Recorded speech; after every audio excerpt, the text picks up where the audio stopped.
Jason Statham has made a name for himself in the action genre throughout his career. He got his start in music videos in the 1990s, before seeing his breakout role working with director Guy Ritchie in Lock, Stock, and Two Smoking Barrels. He re-teamed with Ritchie 2 years later for Snatch, a movie that would help cement Statham as one of the burgeoning stars of his generation. Now, Statham is an action staple and has multiple upcoming projects, including Mutiny and A Working Man. In addition to one-off hits such as The Bank Job, Statham has been distinguished by his work in action franchises. This includes both the Expendables and Fast and Furious movies, in which he plays a key role in the ensemble. Statham has also been the protagonist in several action franchises, including the Transporter series and Crank movies. In general, Statham's franchises help demonstrate his prowess in the genre. One 2023 action sequel, however, was incredibly divisive, yet still doing well on streaming now. Meg 2. The Trench is taking a bite out of the streaming charts. The Meg 2 did not fare well with critics. Meg 2. The Trench is now performing well on streaming over a year after its release.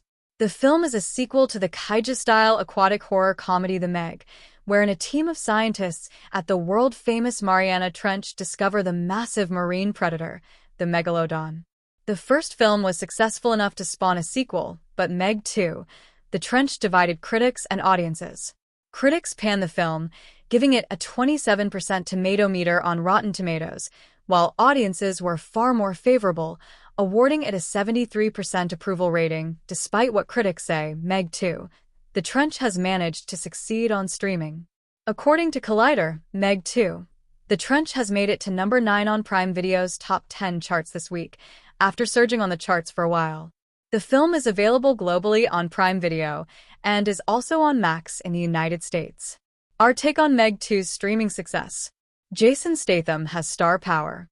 Jason Statham glowers intensely in dramatic moments from Meg 2, The Trench. In a time when most of the films succeeding on streaming platforms are holiday hits, Meg 2, The Trench's dominance is somewhat surprising. A major contributing factor to this feat is likely Statham, whose franchise involvement has built up a fan base. Meg 2, The Trench's power has always come from its audience, who gave the movie its $397.8 million global box office haul, and the recent uptick in streaming is no exception.